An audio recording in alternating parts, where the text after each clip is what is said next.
Why can't I just have one or two drinks and leave it there? What is wrong with me? I get asked this all the time. I know that drinking too much can feel like a personal weakness or a failing. And the shame around that can really keep you stuck, not taking action and just feeling bad. So I thought I'd talk about this today so you can find a way to move past this.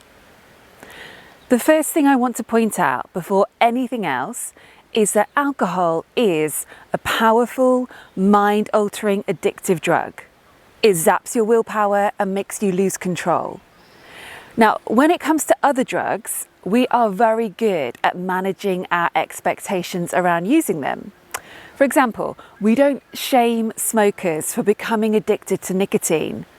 We don't tell them that they should be able to control themselves and, they're weak if they can't just have one or two. Instead, we accept the fact that if you smoke, you're probably going to get addicted to cigarettes. I want to invite you to step into the same thinking with alcohol.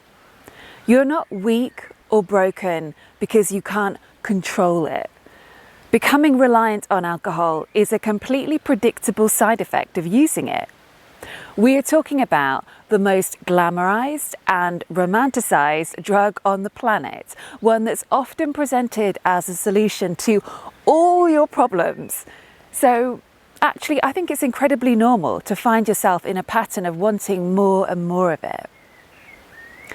Now, perhaps you're thinking, okay, but what about the people I know who can just have one or two and who can just leave it there? Well, first of all, we don't really know what happens behind closed doors. In my drinking days, there were plenty of occasions when I must have looked like a normal drinker in public. If I was out with a group of friends and, we went for a meal and they wanted to share a bottle, I wouldn't demand that we got another or I had my own. I preferred to go home and drink alone instead. That's where I did my drinking. And for most of the women who I coach, it's the same thing. Their real drinking happens at home, in private, behind closed doors. So we often don't know what kind of relationship other people really have with alcohol. And a lot of so-called moderate drinkers aren't actually in control of their intake. They're just used to having their drinking restricted by things like their finances, work commitments, or other responsibilities.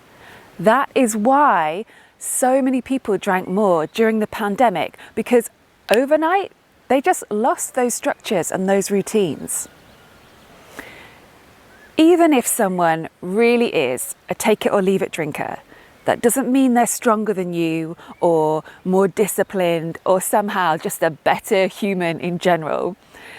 Those kinds of drinkers can often have just one or two because, frankly, they're not getting a huge amount of pleasure from it. We forget that some people don't like the sensation of feeling drunk or out of control. For others, drinking just isn't their thing. It's not a coping mechanism for them. Perhaps there's something else that they fall back on instead. We are conditioned to think that we should be able to control alcohol.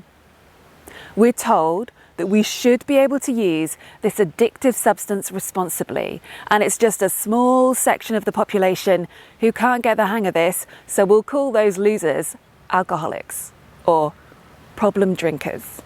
We've got to label them because we've been taught that it isn't the substance that's the problem. So there must be something wrong with those people. They must be very weak or broken or diseased. I think that's total nonsense. With all other drugs, we are very clear that it's the substance that is the problem, not the user. We don't talk about those pesky nicotineaholics who are going to be in recovery from smoking for the rest of their lives because, they just can't manage to smoke normally. I mean, honestly, there is no such thing as normal smoking, and I'm not sure there is normal drinking either. The reason I'm mentioning all of this stuff is because it's very hard to move forward and find a solution when you feel that there's something wrong with you. When you are in that place, of course, you're going to try and keep making moderation work, because trying and failing at that is better than admitting there's something wrong with you.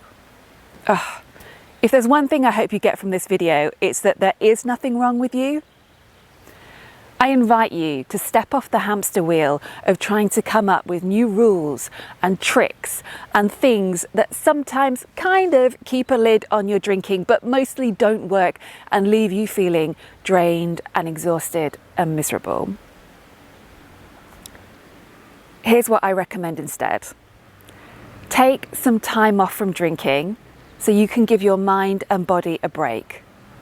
Experiment with alcohol-free living for a couple of months. Now, you don't need to make a decision about what you want to do for the rest of your whole life. You just want to give yourself the gift of a few months off so you can experience sobriety properly, so you can find out what it's really like. You won't know otherwise. And the beauty of taking a break like that is that the anxious part of you gets reassured that at a set point you will stop and decide what's going to happen next. And maybe you will go back to drinking, or maybe you won't. Maybe you'll surprise yourself. Here's the final point I want to make in this video, because I predict there may be some people who watch this and go, well, she would say that about moderation, wouldn't she? She runs the sober school. She doesn't drink. She's got a 6-week course all about taking a break from drinking. To those people, I would say this. My life would be so much easier if I could pretend that moderation worked. If I created an online course that claimed to show people how to take back control and be satisfied with just 1 or 2 drinks, it would be hugely popular. I know it would. I probably have to double, if not triple, the size of my team to cope with the sheer demand for that. But the reason I haven't gone down that route and I don't promote moderation is because it doesn't work. I don't know anyone who struggled with alcohol and then magically morphed into a happy, carefree, moderate drinker. But I do know some people who are working really hard at trying to make it happen.